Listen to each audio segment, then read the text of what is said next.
A whistleblower is a person who informs on a person or organization engaged in an illicit activity. A snitch is somebody who informs on someone. An informer. You're watching 40 Entrepreneur Drive. Hello. Welcome to 40 Entrepreneur Drive. My name is Kenya. Welcome to my commute to work, where I am currently driving on the freeway. So from this point on, we will be in the dark because it's illegal to drive with your lights on. Thank you for joining the channel. This is my channel where I do talk about entrepreneurship, business, family life, motivation, all that good jazz. So yeah, I'm on my way to work, and I work midnights. As you can see, it's not dark, nighttime, and I work mandatory 6 days a week. And yeah, if you look at my latest Instagram post over at 40 Entrepreneur DR, you'll see a copy of a vacation slip. It's a vacation slip I put in for my daughter's birthday, which is coming up in August 11th. It's on a Sunday this year, and I requested the day off for Friday and for Monday, the end of one week and the start of one week, so that I can be guaranteed having Sunday off. I go in on Sunday nights, and so I wanted to make sure that I didn't have to, rush off to work in the middle of her birthday. But as you can see from the vacation slip, it was denied. It was turned down. Apparently too many people have requested time off around that same period of time. And I mean, it sucks. It really sucks.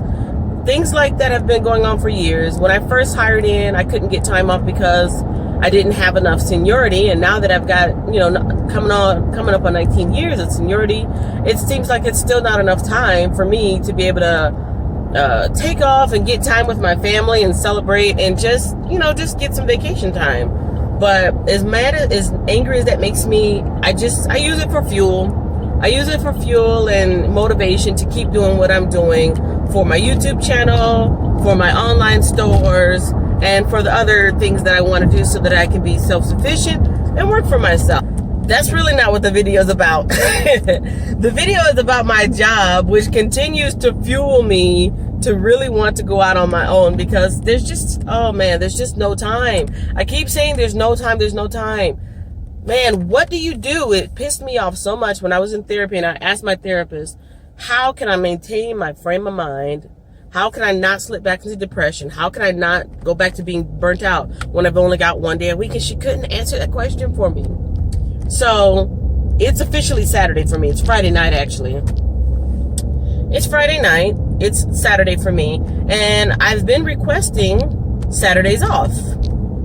There's a system for that. It's not a paper system. It's an automatic system where you go online and, check mark boxes for the days of the week that you want off for Saturdays. And every week I've been getting back the same response in my email. Rejected. Your day for this, your request for this day on Saturday off has been rejected. And it's so frustrating, extremely frustrating. I mean, it's really, really frustrating. So here's the question. Here's the question that I want to pose. That's, the title of the video, the title and thumbnail of the video. Snitching. What's the definition of snitching to you? Let me go there first. What do you yourself, viewer, what do you define as snitching? Is it more of a personal thing when it's somebody that you know and you know something about that person, and so you're snitching on them so that they can either stop doing what they're doing or pay the consequences for what they're doing? What about when it's not person to person? What about when it's person against an organization? Can a person snitch on an organization? I don't even like the word. I think it's kind of dumb, because usually when snitching is involved, something wrong is happening. Something unsavory is happening. Something is happening that shouldn't be happening. It's not healthy for that person or the people surrounding that person or the group. So something's going awry, and one person, in my opinion, is brave enough to say, hey, this is going on. Now, snitching probably, when it comes to the law and things of criminal nature, they may have a whole different meaning, but I think that's pretty much what it means. But when you are in an organization, any type of organization, and you see something not particularly the way it should be, either ethically it's wrong, legally it's wrong, it's unsafe, it's unsavory, whatever it is, that's when they call it whistleblowing. So what is the difference between whistleblowing and snitching? What is the difference between whistleblowing and snitching? That's what I want to know. Tell me in the comment section below. I really want to know your opinion on what you think is the difference between a whistleblower and a snitch. Okay, so the reason I'm asking this is because this whole Saturday thing has actually, permanent Saturdays has been going on for about 3 or 4 years. Intermediate Saturdays have been going on at least for 12 years. I want to say when my daughter turned 1 year old, I have to look at the calendar to be able to confirm this. I might be wrong. But when my daughter turned 1 year old, which was almost 13 years ago, I put in a request for her day off, and I got it denied then. So it's like I've been working Saturdays, either one Saturday on, one Saturday off, one Saturday on, one Saturday off, or permanent Saturdays. I've been doing that for at least 10 to 12 years. I've got to look at the numbers to make sure. So this is like way beyond what I feel, in my opinion, the necessity of a business to get ahead, forcing your employees to work such a long and arduous schedule. Would it be considered snitching or whistleblowing if somebody on the inside who is suffering, I won't say suffering, who is being affected by this mandatory schedule, would that be considered snitching or whistleblowing for somebody to call an anonymous number or call any type of agency? I don't think OSHA would get involved, but some type of agency to come and investigate the necessity, I gotta turn the lights on for this part, the necessity of such a mandatory schedule. Now there's a saying of, you don't bite the hand that feeds you. And I believe in that. If somebody's providing for you, if someone is your source of resources, if an agency or organization is your source for survival, you do not want to do something that would cut off that supply, that would sever that relationship, that would burn that bridge. So I'm not dumb. I'm not stupid. I do realize that there are repercussions for speaking out against what you think is wrong when the person or entity doing the wrong is actually the person or entity, quote unquote, taking care of you, providing for you. But I've been wondering for years now, especially the last 3 or 4 years since we've been doing the mandatory Saturday. You must be here. You must show up on this day, or else we are going to discipline you for a no-show, for not showing up for your shift. I'm thinking, this is wrong. This is so wrong.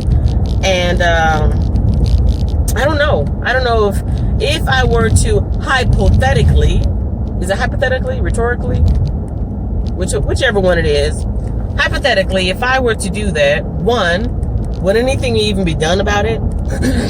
2, would it be traced back to me? 3, if it was traced back to me, would I be in danger of losing my job or being retaliated against from my job? 4,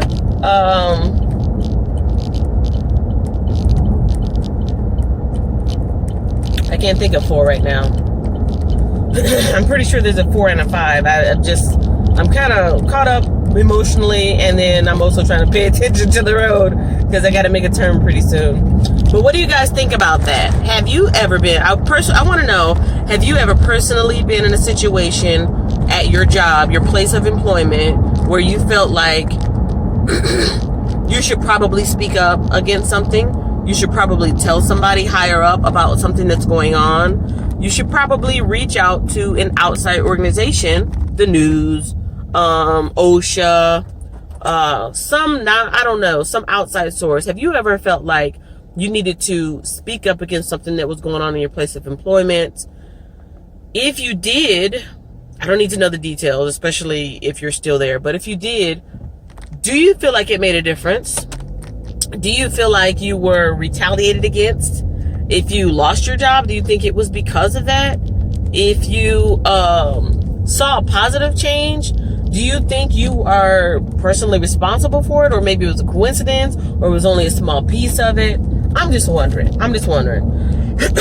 Sometimes in my fantasy, in my imagination, I wonder how it would be if I were to call a local news agency and tell them, hey, this business, this well-known business requires, I don't want to say force, but it is a forced work schedule. It's requiring its employees to work this type of schedule, and these are the types of effects that is happening on the employees. I mean, the attitudes and the patience and the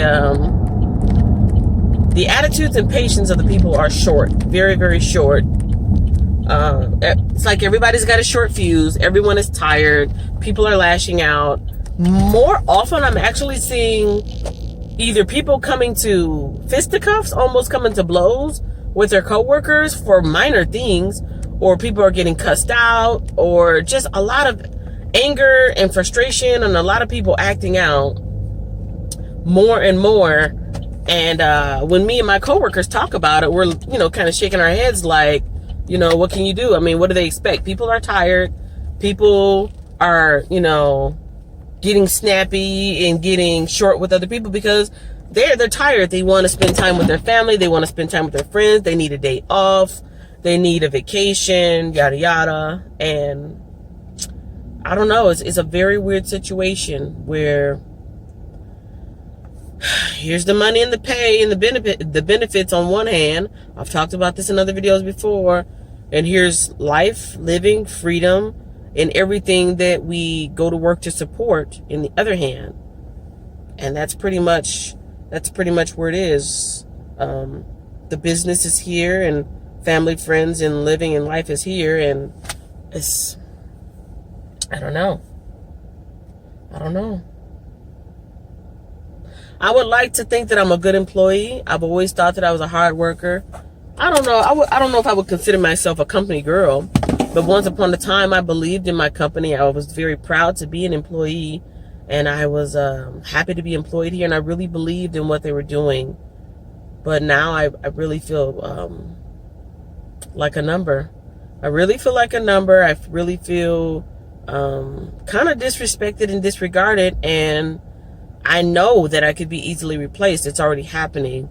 As of years and years ago, they have newer people coming in, not getting paid the full pay, not getting the full salary, not getting the full amount of benefits. And I believe the company wants it to be that way. They want a younger workforce that they have to pay less, that they have to give less benefits to, and that they can work more. Of course, these younger people in here, they can work the overtime and not feel as affected. But even the younger people are tired. So, anyways, is it ever okay to snitch? That's the final and end question. Is it ever okay to snitch? And is it snitching if it benefits a large number of people? And would it be worth it to be a martyr? Because I'm pretty sure a company that has this much money has lawyers and investigators that could easily track down something like that. But anyways, snitching, whistleblowing, martyrdom. Those are the heavy words of the day. I'll see you guys in the next video. I really want to know your opinion. Let me know in the comment section below. If you watched it all the way through, let me know your true, honest opinions about this topic in the comment section below, and yeah, what you would do. See you guys in the next video. I gotta go, I'm gonna be late. See ya.